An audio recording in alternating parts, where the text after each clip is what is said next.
ناظرین السلام علیکم۔ ناظرین، آپ کے سامنے دو تصویریں ہیں۔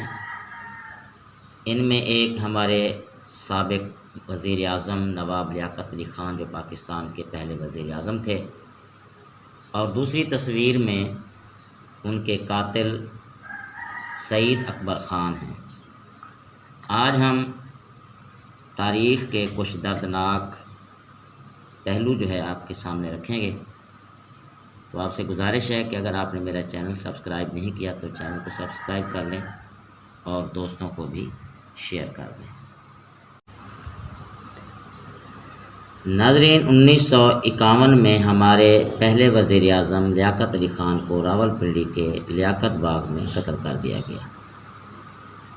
لیاقت علی خان کو قتل کرنے والے سعید اکبر تھے، جن کو موقع پر ہی پکڑنے کی بجائے قتل کیا گیا تھا، مگر اس کے 4 بیٹوں اور بیوہ کو ایبٹ آباد کنج قدیم میں ایک گھر الاٹ کیا گیا اور سخت پہرے میں اس وقت کی جدید ترین سہولیات بھی مہیا کی گئی تھی، اور گزر اوقات کے لیے شاندار وظیفہ بھی مقرر کیا گیا۔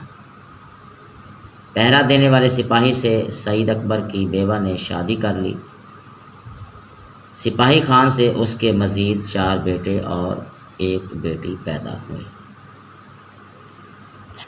سعید اکبر کے 3 بیٹے یکے بعد دیگرے امریکہ میں سیٹل کرا دیے گئے۔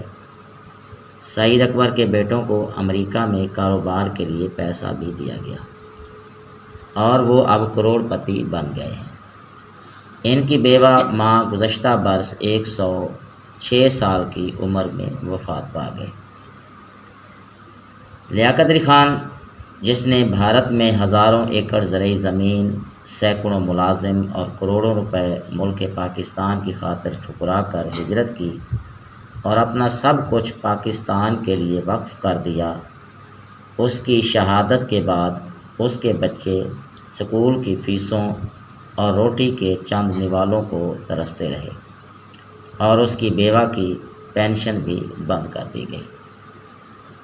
اس تاریخی واقعے کو سنانے کا مقصد یہ ہے کہ ہم نے اپنے محسنوں کے ساتھ کیا سلوک کیا۔ یہ تھی آج کی ہماری ویڈیو۔ اگلی ویڈیو تک کے لیے اجازت دیجیے۔ السلام علیکم۔